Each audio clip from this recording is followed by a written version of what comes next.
الحمد لله الذي هدانا لهذا وما كنا لنهتدي لولا أن هدانا الله نحمده ونستعينه ونستغفره ونعوذ بالله من شرور أنفسنا ومن سيئات أعمالنا من يهده الله فلا مضل له ومن يضلل فلا هادي له وأشهد أن لا إله إلا الله وحده لا شريك له وأشهد أن محمدًا عبده ورسوله أرسله بالهدى ودين الحق ليظهره على الدين كله ولو كره المشركون اللهم صل على محمد وعلى آل محمد كما صليت على إبراهيم وعلى آل إبراهيم إنك حميد مجيد اللهم بارك على محمد وعلى آل محمد كما باركت على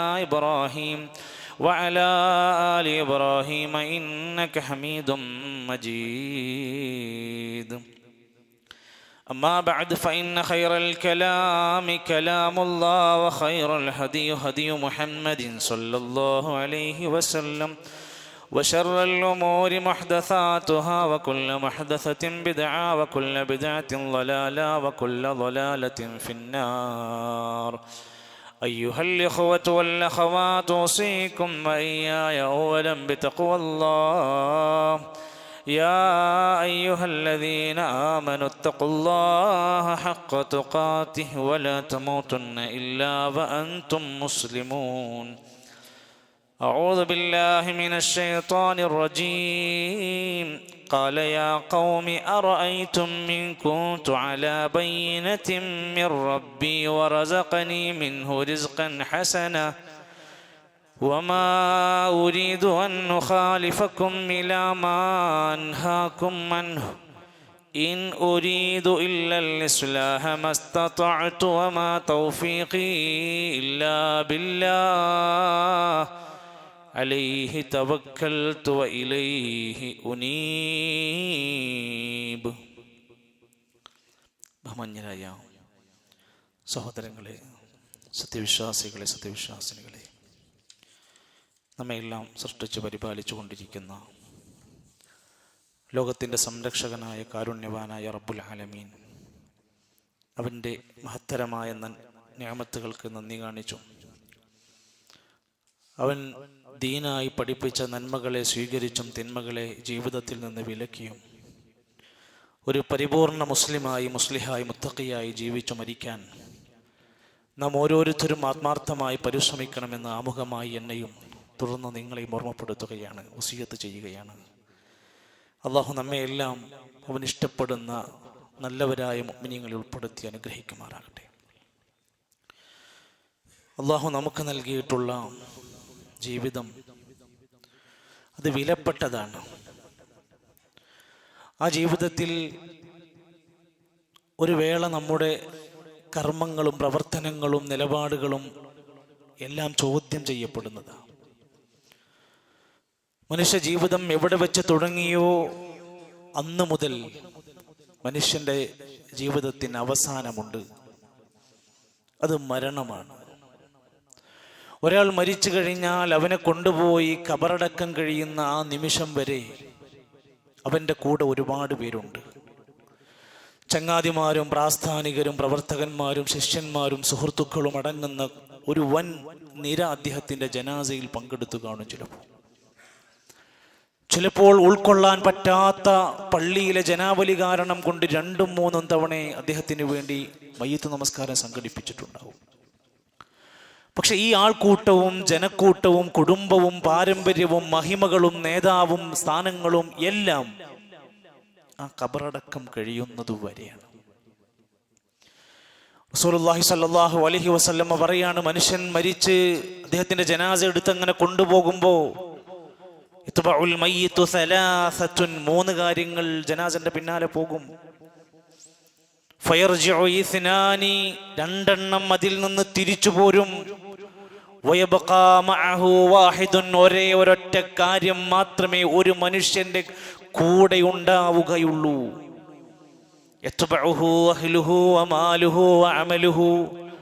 അയാളുടെ മരണത്തിൻ്റെ ശേഷം അയാളുടെ കുടുംബക്കാർ, സമ്പത്താകുന്ന ശിഷ്യന്മാര്, സുഹൃത്തുക്കള്, ബന്ധുക്കള്, മറ്റുള്ള പരിചയക്കാര്, വഅമലുഹു അദ്ദേഹത്തിൻ്റെ ഒരുപാട് പ്രവർത്തനങ്ങള്, ഇതെല്ലാം അങ്ങ് കൂടെ പോയിട്ടും ഫയർജിഉ അഹ്ലുഹു വമാലു, ആദ്യം പറഞ്ഞ രണ്ട് കാര്യവും മടങ്ങിപ്പോരുന്നതായിരിക്കും.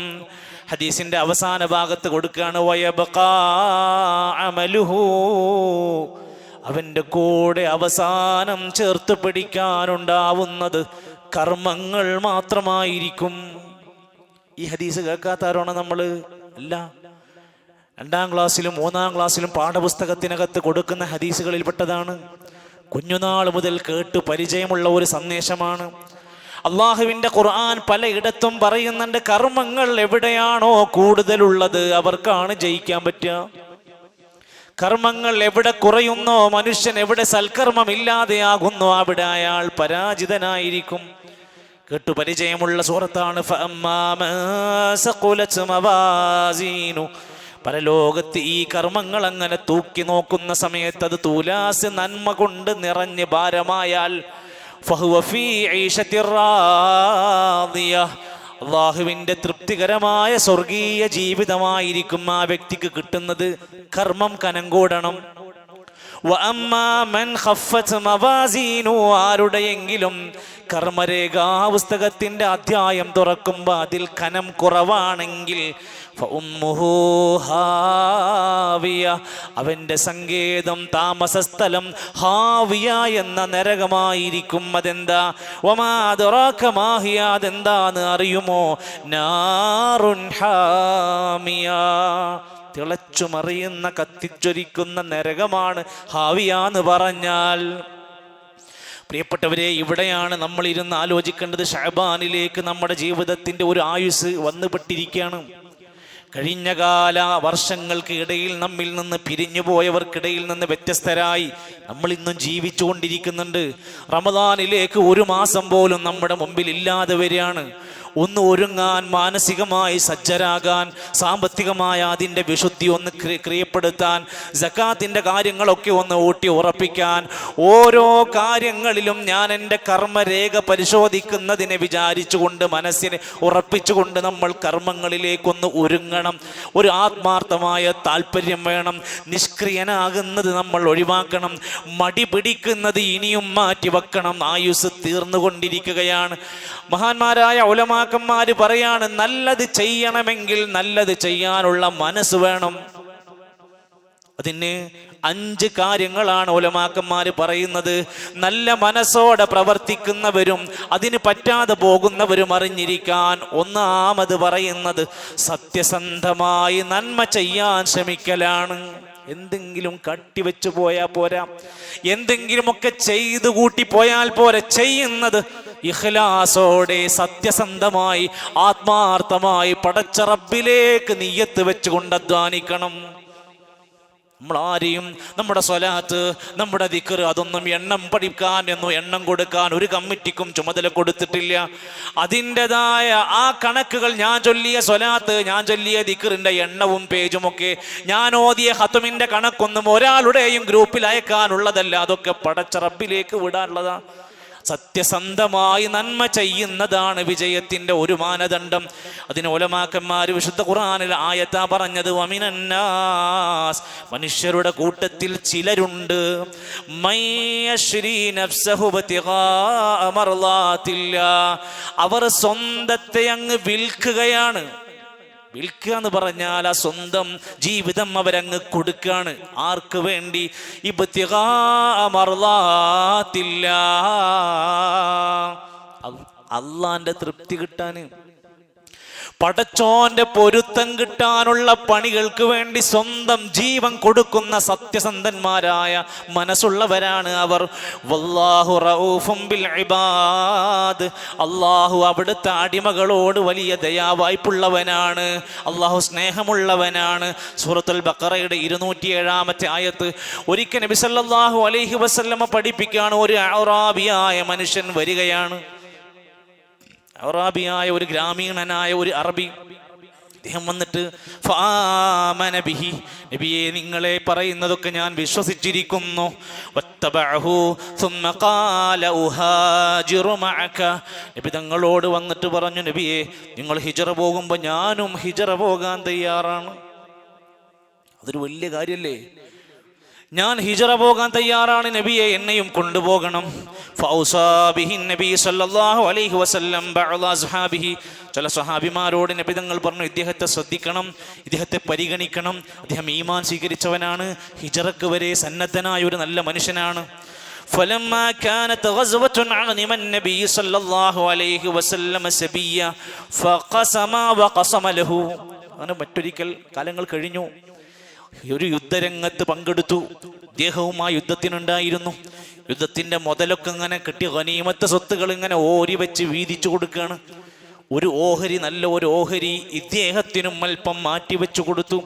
ഇത് വീതിച്ചു കൊടുക്കുന്ന സമയത്ത് ഇദ്ദേഹം അവിടുത്തെ ആടുമാടുകളെയൊക്കെ ഇങ്ങനെ നോക്കാൻ വേണ്ടി, പരിചരിക്കാൻ വേണ്ടി അല്പം ദൂരത്തേക്ക് പോയിക്കുക.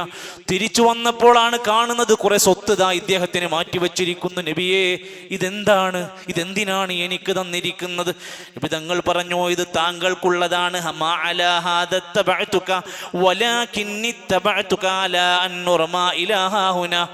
നബിയെ ഇതൊക്കെ എനിക്കെന്തിനാണ്? ഞാൻ ഇതിനൊന്നുമല്ല ഇസ്ലാം സ്വീകരിച്ചത്, ഞാൻ ഇത് കിട്ടാനല്ല യുദ്ധത്തിന് വന്നത്, ഞാൻ ഇത് മോഹിച്ചല്ല ഈ ദീനിലേക്ക് വന്നത്.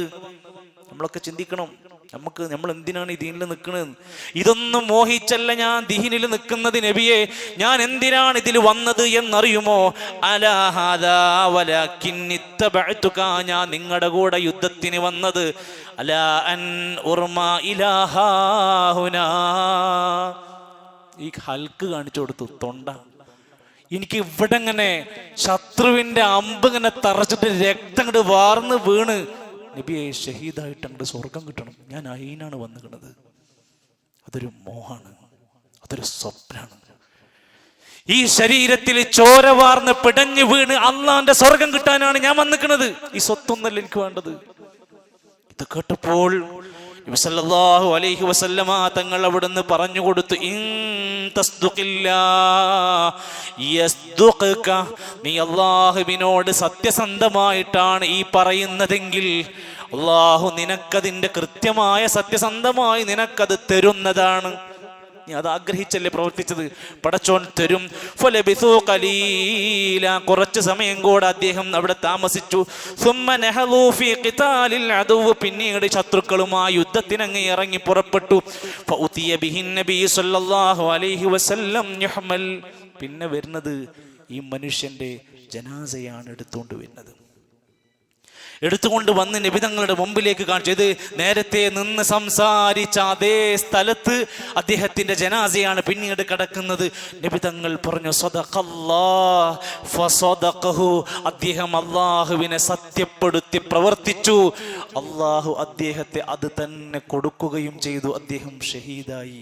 ثم كفنه النبي صلى الله عليه وسلم في جبة النبي صلى الله عليه وسلم, നബി ധരിച്ചിരുന്ന ജുബ്ബയെടുത്ത് ഊരി വെച്ച് ആ മനുഷ്യന്റെ ജനാസയിൽ കെട്ടിപ്പൊതിഞ്ഞ് അവിടേക്ക് കൊണ്ടുവരികയാണ്. സുമ്മ ഖദ്ദമ ഫസല്ല അലൈഹി, എന്നിട്ട് അവിടുന്ന് അദ്ദേഹത്തിന് വേണ്ടി പ്രാർത്ഥിക്കുകയാണ്. അല്ലാഹുമ്മ ഹാദാ അബ്ദുക, അല്ലാഹുവേ ഇത് നിന്റെ അടിമയാണ്. ഖറജ മുഹാജിറൻ ഫീ സബീലിക്, നിന്റെ മാർഗത്തിൽ ഹിജ്റ വന്നവനാണ്. ഫഖുതില ഷഹീദാ, ഇവിടെ വെച്ച് ഷഹീദായി മരിച്ചവനാണ്. അന ഷഹീദുൻ അലാ ദാലിക്, ഞാൻ അതിന് സാക്ഷിയായ മനുഷ്യനാണ്. നബി തങ്ങളുടെ ഒരു സാക്ഷിത്വവും ഒരു പ്രാർത്ഥനയും കൂടെ അദ്ദേഹത്തിന് കിട്ടുകയാണ്. ചുരുക്കി പറഞ്ഞാൽ അള്ളാഹുവിനോട് ഏറെ താല്പര്യത്തോടെ ഇഷ്ടത്തോടെ അംഗീകരിച്ചുകൊണ്ട് ഒരു കാര്യത്തിന് വേണ്ടി ഇറങ്ങി പുറപ്പെട്ടപ്പോൾ റബ്ബ് അത് തന്നെ കൊടുക്കുകയാണ്. നമ്മളും പരലോകത്തെ നമ്മുടെ വലിയ നന്മയെ പ്രതീക്ഷിച്ചുകൊണ്ട് ഇവിടെ പ്രവർത്തിച്ചാൽ അതിനുള്ളത് കിട്ടും. രണ്ട്, നന്മകൾ ചെയ്യാനുള്ള നമ്മുടെ താല്പര്യത്തെ മുന്നോട്ട് കൂടുമ്പോൾ നമ്മൾ ശ്രദ്ധിക്കേണ്ടുന്ന രണ്ടാമത്തെ കാര്യമാണ്, നല്ലതാണെന്ന് വിചാരിക്കും, ചെയ്യുന്നത് മുഴുവൻ നല്ലതല്ലാതെയായി പോകും. ഇന്ന് വെള്ളിയാഴ്ച സൂറത്തുൽ കഹ്ഫ് നമ്മൾ ഓതി. സൂറത്തുൽ കഹ്ഫ് അങ്ങനെ ഓതി അവസാനിക്കാൻ സമയത്ത് 103-ാമത്തെ 104-ാമത്തെ ആയത്ത് അവസാനം എത്തുമ്പോൾ അവിടെ നമ്മൾ ഓതാറുണ്ട്, ഖുൽ ഹൽ നുനബ്ബിഉകും ബിൽ അഖ്സരീന അഅമാലാ. നബിയെ പറഞ്ഞു കൊടുക്ക്, ചില ആളുകൾക്ക് അറിയിച്ചു കൊടുക്കണം, നിങ്ങൾ ചെയ്യുന്ന പ്രവർത്തനങ്ങൾ നഷ്ടത്തിലാകുന്നത് ഏതാണെന്ന് നിങ്ങൾക്കറിയുമോ? ചില ആൾക്കാരുണ്ട്, കുറെ ചെയ്യും, പക്ഷെ ചെയ്തതൊക്കെ നല്ലതാന്ന് വിചാരിച്ചു അവസാനം അത് നഷ്ടാകും. അല്ലദീന അവരാര അള്ളല്ല സഅയുഹും ഫിൽ ഹയാത്തി ദുനിയ, ദുനിയാവിൽ അവർ ഒരുപാട് അധ്വാനങ്ങൾ കാഴ്ചവെച്ചു. വഹും യഹ്സബൂന അന്നഹും യുഹ്സിനൂന സുൻആ, ഞങ്ങൾ ചെയ്യുന്നത് നല്ലതാണെന്ന് അവർ വിചാരിച്ചുകൊണ്ട്. ദീനി പഠിപ്പിച്ചിട്ടുണ്ടോ? നോക്കിയില്ല. ഇത് ഇസ്ലാമിലുള്ളതാണോ? ശ്രദ്ധിച്ചില്ല. ഇങ്ങനെയൊക്കെ നബിതങ്ങളും സ്വഹാബത്തും മാതൃകയായി ഇസ്ലാമിന്റെ ആദ്യ തലമുറ നമുക്ക് പകർന്നു തന്നതാണോ? അതൊന്നും വിഷയമല്ല. എല്ലാവരും ചെയ്യുന്നുണ്ട്, അങ്ങനെ കുറെ ആളുകൾ പറയുന്നുണ്ട്, ഇങ്ങനെ യൂട്യൂബിൽ കാണുന്നുണ്ട് എന്ന് പറഞ്ഞ് ഒരുപാട് കാര്യങ്ങൾ അങ്ങനെ ചെയ്തു കൂട്ടും. അതിൻ്റെ നിജസ്ഥിതി അന്വേഷിക്കില്ല. നോക്കൂ നിങ്ങൾ, നമ്മളൊക്കെ നമസ്കരിക്കുന്നവരാണ്. നബി സല്ലല്ലാഹു അലൈഹി വസല്ലം നമസ്കാരം കഴിഞ്ഞാൽ, അവിടുത്തെ പ്രധാനപ്പെട്ട ദിക്റുകൾ കഴിഞ്ഞാൽ എഴുന്നേറ്റ് പിറകിലേക്ക് അങ്ങ് മാറിയിരിക്കും. നബിതങ്ങൾ ആവശ്യമായ അവിടുത്തെ പ്രാർത്ഥനകൾ ദിക്റുകളെല്ലാം ചൊല്ലും. എന്നിട്ട് അവിടെ നിന്ന് പുറത്തിറങ്ങും, വീട്ടിലേക്ക് പോകും. വീട്ടിൽ വെച്ചുകൊണ്ട് റവാത്തിബായ സുന്നത്ത് നമസ്കരിക്കും. ഒരു നമസ്കാരത്തിന്റെ ശേഷവും സ്വഹാബത്തിന്റെ നേർക്ക് തിരിഞ്ഞിരുന്നു കൊണ്ട് കുറേ പ്രാർത്ഥനകൾ ചൊല്ലി. സ്വഹാബത്ത് എല്ലാവരും ആമീൻ പറയുന്ന കൂട്ടപ്രാർത്ഥന. നിസ്കാര ശേഷം ഞമ്മക്കൊക്കെ പ്രാർത്ഥന ഉണ്ട്, നാട്ടുകാരും അത് അറിയൂല. നമ്മുടെ ആവശ്യങ്ങൾ നമുക്കാണ് അറിയുക, നമ്മളാണ് പ്രാർത്ഥിക്കേണ്ടത്. എന്നാൽ കൂട്ടമായ ഒരു പ്രാർത്ഥന നബിതങ്ങളുടെ നമസ്കാര ശേഷം കണ്ടിട്ടില്ല. ഖലീഫമാര് 4 ആളുകൾ 42 കൊല്ലം ഭരണം നടത്തി. അവർ ഇമാമെന്നതിന് ശേഷം ഒരു കൂട്ടപ്രാർത്ഥന നമസ്കാര ശേഷം കാണാൻ കഴിയൂല. ഇത് പറഞ്ഞാൽ ആളുകൾ പറയും, നിങ്ങൾക്ക് പ്രാർത്ഥന ഇല്ലാത്തത് കൊണ്ടാണ്. നമ്മൾ പ്രാർത്ഥിക്കുന്നത് നാട്ടുകാർ കേൾപ്പിക്കേണ്ട ആവശ്യമില്ല. നമ്മുടെ ആവശ്യങ്ങൾ നമുക്ക് മനസ്സ് തുറന്ന് പടത്തിനോട് പറയുള്ളതാ. ഇത് നല്ലതാണെന്ന് വിചാരിച്ചാണ് ചെയ്തുകൊണ്ടിരിക്കുന്നത്. ചിലരൊക്കെ നമസ്കരിക്കാൻ പള്ളിയിൽ അങ്ങ് വരും. നിസ്കരിക്കുന്നതിന് മുമ്പ് അയാൾ എന്തൊക്കെയോ ചൊല്ലിക്കൊണ്ടിരിക്കുന്നുണ്ട്. അത് കേൾക്കുമ്പോൾ നമ്മൾ സെർച്ച് ചെയ്യുമ്പോൾ അങ്ങനെ ഒരു പദം കാണാനില്ല. അയാൾ എന്താ ചൊല്ലുന്നത്? ഉസല്ലി ഫറദൻ ലില്ലാഹി എന്നൊക്കെ പറഞ്ഞ് എന്തൊക്കെയോ നിയ്യത്ത് ചൊല്ലിക്കൊണ്ടിരിക്കുക. അങ്ങനെ ഓരോ നമസ്കാരത്തിനും ഒരു പ്രത്യേക പദം വെച്ചുകൊണ്ടൊരു നമസ്കാരത്തിന്റെ നിയ്യത്തിന്റെ പദം ഉറക്കെ പറയുന്ന സമ്പ്രദായം നല്ലതാണെന്ന് വിചാരിച്ച് ചെയ്യാൻ പോകേണ്ട. നിയ്യത്ത് വേണം. അത് നമ്മുടെ മനസ്സിൽ ആ നമസ്കാരവുമായി ബന്ധപ്പെട്ട് നമുക്കുണ്ടാകേണ്ടതാണ്. എന്നാൽ അതിനൊരു പദം ഉപയോഗിച്ച്, ഒരു സെന്റൻസ് ഉപയോഗിച്ചത് പറയുന്ന ഒരു സമ്പ്രദായം പരിചയമില്ലാത്ത നന്മയല്ല. പരിചയമായി നമുക്ക് എവിടെയും അത് കാണാൻ കഴിയില്ല. എന്തൊക്കെ ആഘോഷങ്ങളാണ്! ബറാഅത്ത് രാവ്, മിഅ്റാജിന്റെ നോമ്പ്, മിഅ്റാജിന്റെ ഉറൂസ്, പല നിലക്കുമുള്ള പരിപാടികൾ. ഇതൊക്കെ പുണ്യാണ് എന്ന് വിചാരിച്ച് ചെയ്യും. അവസാനം പരാജിതരായി പോകും. എന്തിനേറെ മരണാനന്തര വീടുകൾ വരെ ഏറെ ദയനീയമാണ്. ഒരു മരിച്ച വീടാന്ന് തോന്നാത്ത വിധേന പന്തലും ചെമ്പും ബിരിയാണിയും ആഘോഷങ്ങൾ നടക്കുക. 3-ന് ചോറ്, 7-ന് 40-ന് തിന്ന് കഴിച്ച് ഇറങ്ങിപ്പോരുമ്പോൾ നമ്മളൊക്കെ പറയാണ്, ഇതിൻ്റെ കൂലി ആ മയ്യത്തിന് കിട്ടട്ടെ. എൻ്റെ പ്രിയപ്പെട്ടവരെ, ഇസ്ലാമിൽ ആദ്യമായിട്ടല്ല കേരളത്തിലെ മരണങ്ങൾ. ലോക ചരിത്രത്തിൽ എത്രയെത്ര പ്രവാചകന്മാർ, എത്ര അമ്പിയാക്കന്മാർ, അവരുടെ ശിഷ്യന്മാർ, സ്വഹാബിമാരുടെ ചരിത്രത്തിലൊക്കെ അങ്ങനെ മരണ വീടുകളെ ചടങ്ങുകളാക്കി, ആഘോഷങ്ങളാക്കി, തീറ്റയുടെ കേന്ദ്രങ്ങളാക്കി, അവിടെ വെച്ചുകൊണ്ട് എന്തൊക്കെയോ പാടിയും പറഞ്ഞും പോയിക്കൊണ്ടിരിക്കുന്ന സമ്പ്രദായം ആരെങ്കിലും വിചാരിക്കുന്നുണ്ടോ ഇത് പുണ്യാണ് എന്ന്? നിങ്ങൾ തിരുത്തി പഠിക്കണം. പള്ളി ദർസുകളിൽ പഠിക്കുന്ന കിതാബുകളിൽ പോലും പാടില്ലെന്ന് പറയുന്ന കർമ്മമാണ് ഇത്. പിന്നെ നാട്ടിൽ ഇതിങ്ങനെ ചടങ്ങായി മാറിക്കൊണ്ടിരിക്കുക. പൈസ ഇല്ലാത്തവൻ ഇതൊക്കെ നടത്താൻ വേണ്ടി ബാപ്പ മരിച്ചയിലല്ലേ ഇവർ പെട്ടത്. ചടങ്ങ് കൊണ്ട് കുടുങ്ങിയ കുടുംബങ്ങളുണ്ട്. കടം മേടിച്ചിട്ട് ആ ചടങ്ങ് തീർക്കണത്. പോത്തിനെ മേടിച്ചില്ലെങ്കിൽ ഞാൻ ബാപ്പാനോട് സ്നേഹമില്ലാത്തവനാണോ എന്ന് തെറ്റിദ്ധരിക്കുമോ എന്ന് പേടിച്ചിട്ട് കടം പേടിച്ചും ചടങ്ങ് തീർത്തുകൊണ്ടിരിക്കുന്നവർ ഒന്ന് പഠിക്കണം. മരണാനന്തര കർമ്മങ്ങൾ ഇസ്ലാം പഠിപ്പിച്ചിട്ടുണ്ട്. യാസീൻ ഓതാ, വീട് താമസത്തിനന്ന് യാസീൻ, ഗൾഫ് പോണെന്ന് യാസീൻ, പ്രസവത്തിന് കൊണ്ടുപോകുമ്പോൾ യാസീൻ, എല്ലായിടത്തും ഒരു യാസീൻ ഓതണം എന്നത് എവിടെ നിന്നാണ് നമ്മൾ പഠിക്കേണ്ടത്? അള്ളാന്റെ റസൂൽ സല്ലല്ലാഹു അലൈഹി വസല്ലമയാണ് യാസീൻ സൂറത്ത് നമുക്ക് പഠിപ്പിച്ചെന്നത്. നബിതങ്ങൾ അതിന് ഇന്ന സ്ഥലത്ത് ചൊല്ലുക, ഇത്ര തവണ ചൊല്ലുക, ഇന്നയാൾക്ക്, ചില ആളുകളൊക്കെ ഉണ്ട്, ഇന്നയാളുടെ പേരിൽ യാസീൻ ചൊല്ലുക, ഇന്നയാളുടെ പേരിൽ 10 ഫാത്തിഹ ഓതുക, ഇന്നയാളുടെ പേരിൽ 20 ഫാത്തിഹ ഓതുക. നമ്മൾ ഓതുന്നത് നമ്മക്കാ. വേറുള്ള പേരിൽ നമ്മളോതാൻ കഴിയില്ല. ഒന്നാലോചിക്കണം പ്രിയപ്പെട്ടവർ, ഇതൊക്കെ നല്ലതാണെന്ന് വിചാരിച്ച് ചെയ്യുന്നവര് ഇത് നല്ലതാവണമെങ്കിൽ ഇസ്ലാമിനകത്ത് നബി തങ്ങളുടെ ഒരു മാതൃകയും കൽപ്പനയും അനുവാദവും ഉണ്ടായിരിക്കണം. 3, നന്മക്ക് അവസരം ഒരുപാട് കിട്ടും, തിന്മക്കും അവസരം കിട്ടും. ഇയാൾ അതിൽ നന്മയും തിന്മയും ചെയ്യാൻ അവസരം കിട്ടിയാൽ തിന്മ തെരഞ്ഞെടുക്കും. ഇത് നമ്മൾ ഇന്ന് കാണുന്ന 2026 നമ്മൾ വായിക്കേണ്ട ഹദീസാണ്.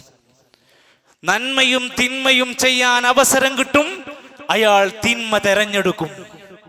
സൗബാൻ റളിയല്ലാഹു അൻഹു ധരിക്കുന്ന ഹദീസ്, തിഹാമ പർവ്വതത്തോളം ഉയരത്തിൽ നന്മകളുമായി പരലോകത്ത് കടന്നു വരും.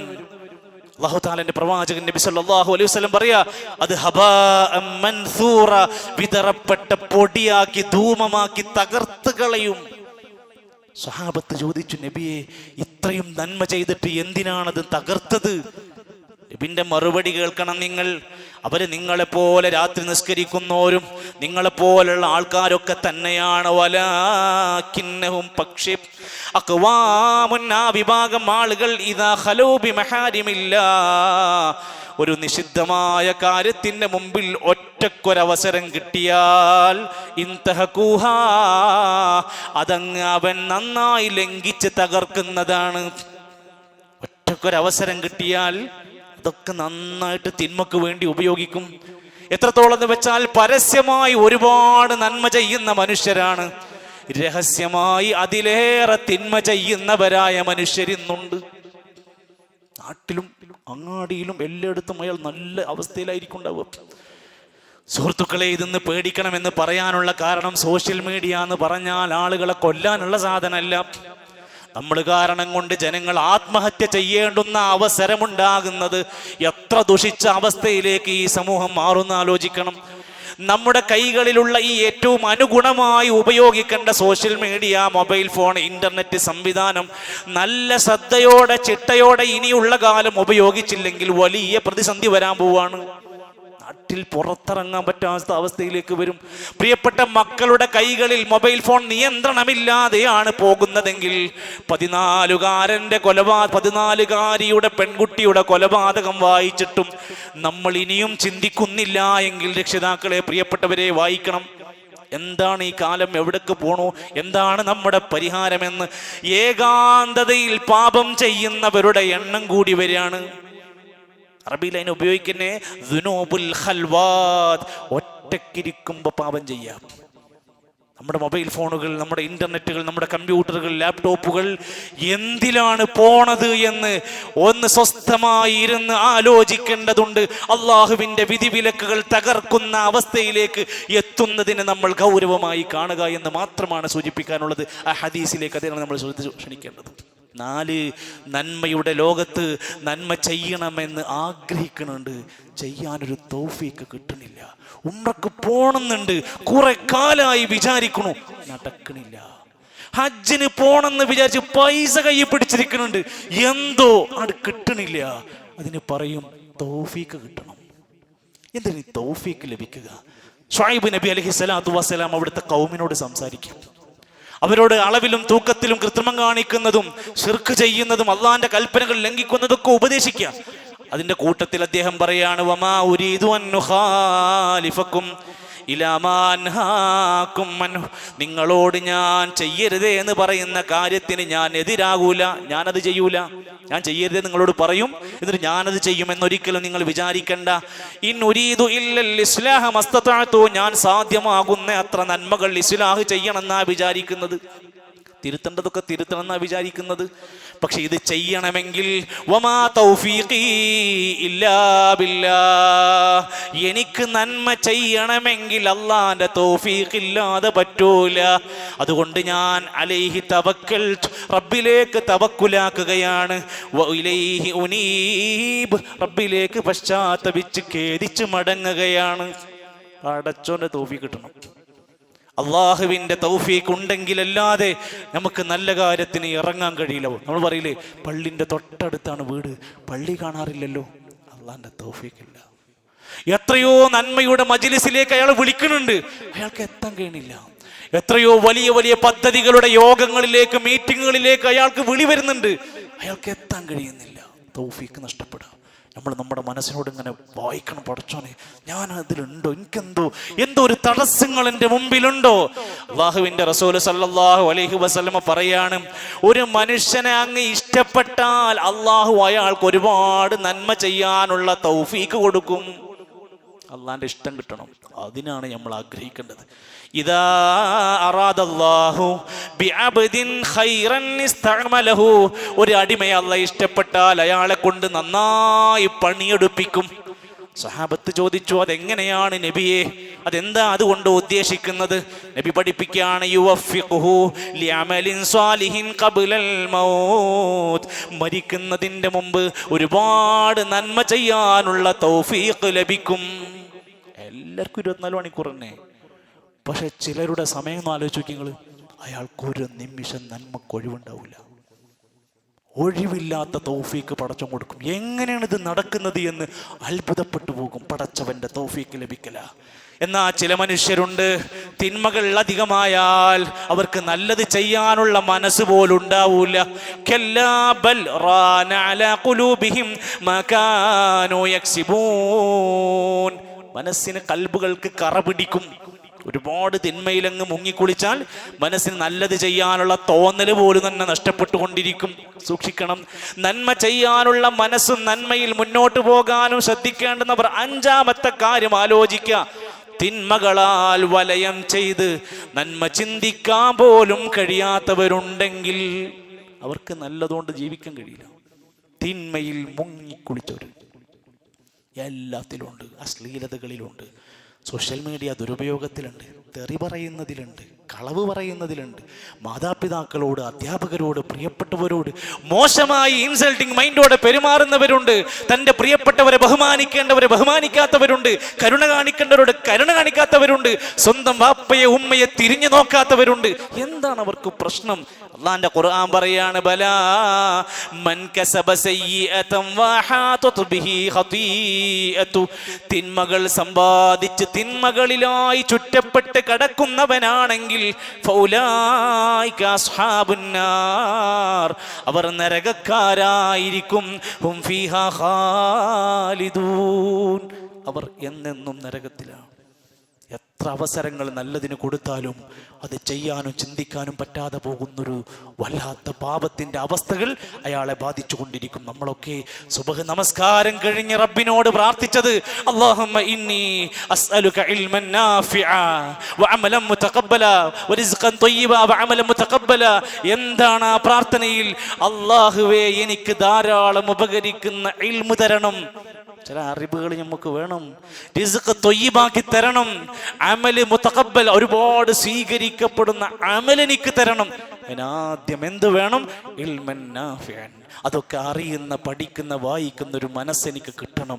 അതുകൊണ്ട് നമ്മൾ നമ്മുടെ കർമ്മങ്ങൾ കൊണ്ട് ധന്യമാക്കേണ്ടുന്ന ആയുസ് പാപങ്ങളിലോ തിന്മകളിലോ അതല്ലെങ്കിൽ അശ്രദ്ധമായോ കടന്നുപോയാൽ, ഞാൻ ആദ്യം പറഞ്ഞത്, എല്ലാം അവസാനിക്കും.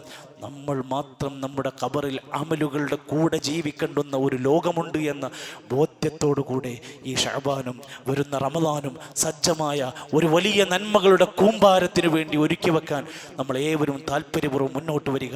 അള്ളാഹു നമുക്ക് എല്ലാവിധ സഹായങ്ങളും അനുഗ്രഹങ്ങളും നൽകുമാറാകട്ടെ. അൽഹംദുലില്ലാഹി റബ്ബിൽ ആലമീൻ والعاقبة للمتقين ولا عدوان إلا على الظالمين والصلاة والسلام على رسوله الأمين وعلى آله وصحبه أجمعين. أيها الإخوة والأخوات، أوصيكم وإياي ثانيا بتقوى الله. ഒരിക്കൽ കൂടി അള്ളാഹുവിൻ്റെ നിയമനിർദ്ദേശങ്ങൾ പാലിച്ചു ജീവിക്കാൻ നാം ഓരോരുത്തരും ശ്രമിക്കണമെന്ന് ഓർമ്മപ്പെടുത്തുകയാണ്. അള്ളാഹു നമുക്ക് തൗഫീഖ് നൽകുവാൻ അനുഗ്രഹിക്കുമാറാകട്ടെ. മഹാനായ സ്വഹാബി വര്യൻ ഇബ്നു അബ്ബാസ് റളിയല്ലാഹു അൻഹു ഉദ്ധരിക്കുന്ന ഒരു ഹദീസിൽ റസൂലുള്ളാഹി സ്വല്ലല്ലാഹു അലൈഹി വസല്ലമ പറയുന്നുണ്ട്, സലാസത്തുൻ, 3 കൂട്ടം ആളുകൾ, ലാ തഖറബുഹുൽ മലായിക, അവരുടെ അടുത്ത് മലായികത്തുകളുടെ സാമീപ്യം ഉണ്ടാവില്ല. സാധാരണഗതിയിൽ ചില കാര്യങ്ങളൊക്കെ പഠിപ്പിക്കുന്ന ഹദീസിൽ കാണാൻ സാധിക്കും, അവർക്ക് വേണ്ടി മലായികത്തുകൾ പ്രാർത്ഥിക്കും. അവർക്ക് വേണ്ടി മലായിക്കത്തുകൾ ചിറക് വിരിച്ചു കൊടുക്കും. അവർക്ക് വേണ്ടി മലായിക്കത്തുകൾ ഇസ്തിഗ്ഫാറുകൾ ചോദിച്ചു കൊണ്ടിരിക്കും. എന്നാൽ 3 വിഭാഗം ആളുകളുടെ അരികിലേക്ക് മലായിക്കത്തുകൾ വല്ലാതെ സമീപിക്കില്ല. 1, അൽ ജുനുബു, ജനാബത്തുകാരനായി സമയം ചെലവഴിച്ചു കൊണ്ടിരിക്കുന്നവർ.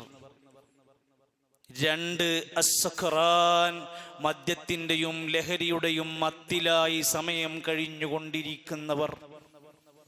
3, അൽ മുതളമ്മിഹു ബിൽ ഖലൂഖ്, അറബികൾ സ്ത്രീകൾ ഉപയോഗിക്കുന്ന ഒരു സുഗന്ധമുണ്ട്, അത് ഉപയോഗിക്കുന്നവർ. അവർക്കിടയിൽ സ്ത്രീകൾക്കത് പാടില്ലാത്തതല്ലേ. ഈ 3 വിഭാഗം ആളുകൾക്കിടയിൽ അള്ളാഹുവിൻ്റെ മലായിക്കത്തുകളുടെ സാമീപ്യം കിട്ടൂല. അതിനർത്ഥം വിശദീകരിക്കുന്ന അതിൻ്റെ ഷർഹ് വായിക്കുമ്പോൾ കാണാം. അതിൽ 1-ാമത്തെ കാര്യം മാത്രം ഒന്ന് പറയാം.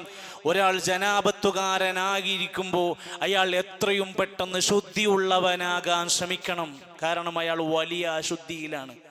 പ്രത്യേകിച്ചും ഉറങ്ങുന്നവരാണെങ്കിൽ ചുരുങ്ങിയത് ഒന്ന് ഉളുവെങ്കിലും ഉണ്ടാക്കിയിട്ട് ശുദ്ധി പ്രാപിക്കണം എന്നാണ്. നബി സല്ലല്ലാഹു അലൈഹി വസല്ലമ തങ്ങളെ ആ വിഷയം വിശദീകരിച്ച് പഠിപ്പിച്ച ഹദീസുകൾ വായിക്കുമ്പോൾ നബി പ്രവാചകന്റേതായ മര്യാദ പഠിപ്പിക്കുകയാണ്. ഇദാ അതാ അഹദുകും മഹ്ല സുമ്മ അറാദ അൻ യഊദ, ഒരാൾ ജനാബത്തുകാരനായി തൻ്റെ ഭാര്യയോടൊപ്പം ജീവിക്കുക. ആ സമയം കഴിഞ്ഞു പോയപ്പോൾ അദ്ദേഹത്തിന് ഒന്നുകൂടെ തൻ്റെ ഭാര്യയിൽ ശയിക്കണമെന്ന് തോന്നുകയാണെങ്കിൽ അവൻ ഒളു ഉണ്ടാക്കട്ടെ, എന്നിട്ടേ രണ്ടാമതൊന്ന് ആലോചിക്കാൻ പാടുള്ളൂ എന്ന്.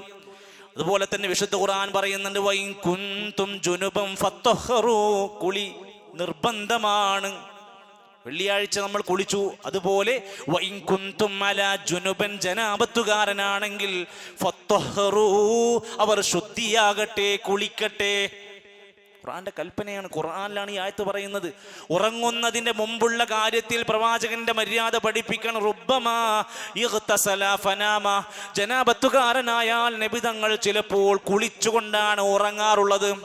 വറുബ്ബമാ, ചിലപ്പോൾ തവല്ലാ, നബി ഒളു ഉണ്ടാക്കും, ഫനാമ, എന്നിട്ട് ഉറങ്ങും, പിന്നെ നമസ്കാരത്തിന് ശുദ്ധിയാകും. അപ്പൊ ഇതെങ്കിലും നമ്മളൊരു മര്യാദയായി മനസ്സിലാക്കുക. ധൃതി കാണിക്കേണ്ടത് കുളിക്കാനാവണം. നമ്മുടെ വീടുകളിൽ, റൂമുകളിൽ അത്തരം സംവിധാനങ്ങൾ വൃത്തിയും ശുദ്ധിയും ഒക്കെ സൂക്ഷിക്കാനും നമ്മൾ ആലോചിക്കണം. ഒരാൾ ഇനി കുളിക്കാനുള്ള വെള്ളമില്ലാത്ത ഒരു സ്ഥലത്താണ് പെട്ടുപോയത്. പക്ഷെ അയാൾ ഒരു ജനാബത്തുകാരനായി യാത്രയിലോ മറ്റുമാണെങ്കിൽ അയാൾ തയമ്മം ചെയ്തിട്ടെങ്കിലും അതിൽ നിന്ന് ശുദ്ധിയാകണം. എന്തിനാ ഫിഖ്ഹിന്റെ കിതാബിൽ ഇത്രയേറെ പഠിപ്പിച്ചിരിക്കുന്നത്? ഒരു വ്യക്തി, ഒരാൾ ജനാബത്തുകാരനായി വലിയ അശുദ്ധി ഉണ്ടായാൽ അയാൾ നിസ്കാരം പോലും പാടില്ലാത്തതാണ്. അയാൾക്ക് ഇനി നിസ്കരിക്കണമെങ്കിൽ കുളിച്ച് ശുദ്ധിയായി വൃത്തിയിട്ടേ പറ്റൂ. ഇബ്നു ബാസ് റഹ്മത്തുള്ളാഹി അലൈഹി പറയാണ്, ജനാബത്തുകാരനായ അവസ്ഥയിൽ ഒരാൾ വിശുദ്ധ ഖുർആനിന്റെ പാരായണം ചെയ്യാതിരിക്കലാണ് നല്ലത്. ഖുർആൻ ഏതായാലും ഖുർആൻ തൊട്ട് മറിക്കുന്നതൊക്കെ എന്തായാലും ഒഴിവാക്കണം. ചില ഫത്വകളിൽ പാരായണം ചെയ്യുന്നത് പോലും ഉപേക്ഷിക്കുന്നതാണ് നല്ലതെന്ന ഫത്വ ഇബ്നു ബാസ് റഹ്മത്തുള്ളാഹിന്റെ ചരിത്രത്തിലൊക്കെ വിശദീകരിക്കുന്നത് കാണാനുണ്ട് ഫത്വകളിൽ. ഒന്ന് മനസ്സിലാക്കുക, ഇസ്ലാം എന്ന് പറയുന്നത് ഏറ്റവും പ്രാധാന്യത്തോടെ വൃത്തിയെയും ശുദ്ധിയെയും ഒക്കെ കാണുന്നു. അതിൻ്റെ മതവിധികൾ, ഫിഖ്ഹിയായ മസലകളൊക്കെ ഒന്ന് പഠിക്കുമ്പോഴാണ് നമ്മൾ നിത്യേന എന്നോണം ചെയ്യുന്ന കാര്യങ്ങളിലെ അബദ്ധങ്ങളും തെറ്റുകളും നമുക്ക് ബോധ്യപ്പെടുക. അതുകൊണ്ട് അള്ളാഹുവിൻ്റെ ദീനിൻ്റെ ശരിയായ രൂപത്തിലുള്ള അറിവുകൾ പഠിക്കാനും പകർത്താനും പരമാവധി അത്തരം സദസ്സുകളും മജ്ലിസുകളും ഗ്രന്ഥങ്ങളുമൊക്കെ ഉപയോഗപ്പെടുത്തണമെന്ന് മാത്രം സൂചിപ്പിക്കുകയാണ്. അല്ലാഹു സുബ്ഹാനഹു വ തആല നമുക്കെല്ലാം ഉപകരിക്കുന്ന ധാരാളം അറിവ് പ്രദാനം ചെയ്യുമാറാകട്ടെ. ഒരുപാട് സഹോദരങ്ങൾ പലതരം പ്രതിസന്ധികളുമായി ദുആക്ക് വസിയത്ത് പറഞ്ഞിട്ടുണ്ട്. അല്ലാഹു അവരുടെ പ്രയാസങ്ങളെല്ലാം മാറ്റിക്കൊടുക്കണമേ റഹ്മാനെ. പ്രിയപ്പെട്ട പലരും ഞങ്ങളോട് വിട പറഞ്ഞു പോയി, മരണപ്പെട്ടു പോയി റബ്ബേ, അവർക്കെല്ലാം മഗ്ഫിറത്തും മർഹമത്തും നൽകണമേ. ഈ ഒരു പള്ളിയുടെ ഖുത്ബകളിലേക്ക്, ജുമകളിലേക്ക് ദൂര പ്രദേശങ്ങളിൽ നിന്ന് വന്നിരുന്ന പലരും പല പ്രയാസങ്ങൾ കാരണങ്ങൾ കൊണ്ട് രോഗികളായി കിടക്കുന്നവരുണ്ട്. അള്ളാഹുവെ അവർക്ക് ശിഫ പ്രദാനം ചെയ്യണമേ റഹ്മാനെ. അള്ളാഹുവെ ഞങ്ങളുടെ നല്ല മുറാദുകൾ ഹാസിലാക്കി തരണമേ. ഞങ്ങളുടെ എല്ലാ പാപങ്ങളും പുറത്ത് മാപ്പ് നൽകണമേ. സ്വർഗത്തിൻ്റെ അഹലുകാർ ഞങ്ങൾ ഉൾപ്പെടുത്തണമേ. നന്മകളിലേക്ക് മുന്നിട്ട് വരാനുള്ള തൗഫീഖ് ഞങ്ങൾക്ക് പ്രദാനം ചെയ്യണമേ. അള്ളാഹുവെ പള്ളിയുടെ പരിപാലന പ്രവർത്തനങ്ങളിൽ അകമഴിഞ്ഞ് സഹായിക്കുന്ന, ഒരു വേള ഈ പള്ളി പോലും കണ്ടിട്ടില്ലാത്ത, ഇവിടുത്തെ ഒരു മനുഷ്യനെ പോലും പരിചയമില്ലാത്ത എത്രയോ മനുഷ്യർ ഈ ഒരു പള്ളിയെ അന്വേഷിക്കുന്നുവെങ്കിൽ പടച്ചറബേ, അതിൻ്റെ പിന്നിലെ ഈ ഒരു ഭവനത്തെ ഇഷ്ടപ്പെടുന്ന, സ്നേഹിക്കുന്നവരോട് ഞങ്ങളോടെല്ലാം അള്ളാഹുവേ നീ സ്നേഹമുള്ളവനായും കരുണയും നീ കാണിക്കണമേ റഹ്മാനെ. അള്ളാഹുവേ ഞങ്ങളെ സഹായിക്കുന്നവരെയെല്ലാം നീ സഹായിക്കണമേ റഹ്മാനെ. അള്ളാഹുവേ ഞങ്ങളുടെ എല്ലാ സൽക്കർമ്മങ്ങളും സ്വീകരിക്കണമേ. اللهم اغفر للمؤمنين والمؤمنات والمسلمين والمسلمات الأحياء منهم والأموات. اللهم ربنا تقبل منا إنك أنت السميع العليم. ربنا آتنا في الدنيا حسنة وفي الآخرة حسنة وقنا عذاب النار. ربنا آمنا فاغفر لنا ذنوبنا وكفر عنا سيئاتنا وتوفنا مع الأبرار. ربنا آمنا فاكتبنا مع الشاهدين. وصلى الله على نبينا محمد والحمد لله رب العالمين.